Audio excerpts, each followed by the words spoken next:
सुप्रभात बच्चों। सामाजिक विज्ञान अर्थशास्त्र पाठ 2 भारतीय अर्थव्यवस्था के क्षेत्र की पहली वीडियो में हमने इस पाठ के कुछ महत्वपूर्ण शब्दों और परिभाषाओं को समझा था।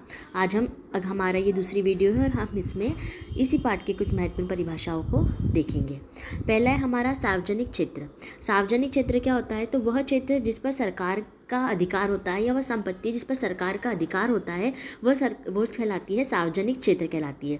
उस संपत्ति या उस क्षेत्र से जो भी सेवाएं होती है वह सरकार समाज के सभी वर्गों को समान रूप से उपलब्ध कराती है। वह सेवा सरकार सिर्फ उस संपत्ति पर उस क्षेत्र पर सरकार का स्वामित्व होता है। सेवाएं जो भी है वह सरकार उसमें प्रदान करती है। अभी हमारा निजी क्षेत्र, निजी मतलब हमारा पर्सनल है ना। कोई भी संपत्ति या सेवा जिस पर किसी व्यक्ति का या किसी समूह का, जो कई व्यक्तियों ने मिलकर एक समूह बनाया है, उस समूह का किस संपत्ति या क्षेत्र पर अधिकार होता है तो क्या कहलाता है? निजी क्षेत्र कहलाता है। अगला हमारा है बुनियादी सेवाएं। बुनियादी सेवाएं क्या होती है? बुनियादी सेवाएं में हम लिख सकते हैं जो वह सेवाएं जो कि हमारे लिए बहुत ही आवश्यक होती है, मतलब कि आधारभूत सेवाएं हम इसे कह सकते हैं जो कि हमारे लिए ज़रूरी है, जैसे कि अस्पताल, पोस्ट, टेलीग्राफ सेवाएं, पुलिस स्टेशन, अदालतें, रक्षा, बैंक, बीमा। हम देखते हैं कि ये सभी हमारे लिए बहुत ही ज़्यादा क्या होती है? आवश्यक होती है। तो ये सब किस में आती है? बुनियादी सेवाओं के अंतर्गत आती है। अगला हमारा महत्वपूर्ण टॉपिक है मनरेगा, और ये एक प्रश्न के रूप में भी आपको आ सकता है। तो मनरेगा का फुल फॉर्म क्या रहता है? महात्मा गांधी राष्ट्रीय ग्रामीण रोजगार गारंटी अधिनियम। तो यह जो अधिनियम बनाया गया था, यह कब बनाया गया था? 25 अगस्त 2005 को बनाया गया था। क्यों बनाया गया था? ताकि रोजगार उपलब्ध कराया जा सके। तो हम देखते हैं इसके पहला पॉइंट क्या है। भारत में लागू एक रोजगार गारंटी योजना है यह है।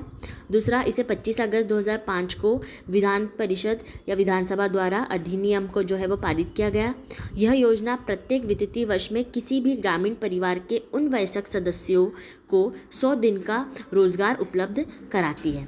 मतलब कि अगर कोई भी व्यक्ति इस महात्मा गांधी राष्ट्रीय ग्रामीण रोजगार अधिनियम के अंतर्गत अपने को पंजीकृत कराता है तो किसी एक ही परिवार के किसी एक वयस्क पुरुष या महिला को जो है वो 100 दिन का रोजगार जो है सरकार द्वारा उपलब्ध कराया जाता है। ये अकुशल रोजगार जो है वो उपलब्ध कराया जाता है।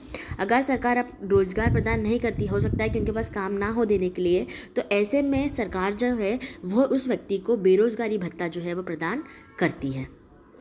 अगला हमारा है संघर्षात्मक बेरोजगारी। ये क्या होता है? एक व्यक्ति जब एक नौकरी को छोड़कर दूसरी नौकरी में जाता है तो इस दौरान जब वो बेरोजगार रहता है तो वह जो टाइम पीरियड रहता है वो क्या कहलाता है?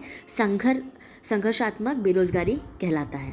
अगला हमारा है परिभाषा है वो है मध्यवर्ती वस्तु। मध्यवर्ती वस्तु क्या होती है? तो मध्यवर्ती वस्तु का उपभोग करना मतलब किसी चीज़ को यूज़ करना, अन्य वस्तु के उत्पादन हेतु कच्चे माल के रूप में प्रयोग किया जाता है। जैसे कि हम ले सकते हैं कि गन्ना हम ले सकते हैं, कच्चा माल है। मिट्टी हम ले सकते हैं कि कच्चा माल है। तो ये सब क्या होती है? मध्यवर्ती वस्तु। क्योंकि मध्यवर्ती वस्तु मतलब हम लेते हैं एग्जाम्पल में मिट्टी से बनेगी ईंट, है ना। तो ईंट जो होगी वो तो पक्का माल हो गया।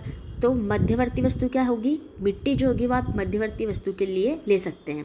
मध्यवर्ती वस्तु मतलब किसी ऐसी वो वस्तु जिसके बाद किसी एक अंतिम वस्तु का निर्माण होने वाला है।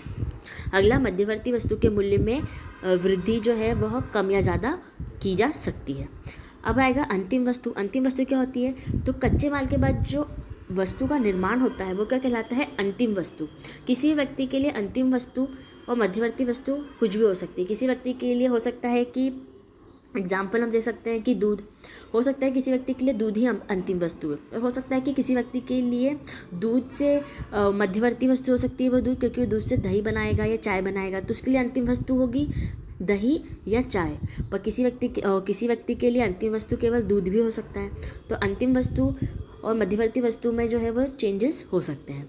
अंतिम वस्तु के मूल्य में वृद्धि नहीं की जा सकती। अगर कोई वस्तु का निर्माण हो गया तो उसके बाद उस वस्तु के मूल्य में किसी प्रकार की कम या ज़्यादा उसमें वृद्धि नहीं की जा सकती। धन्यवाद।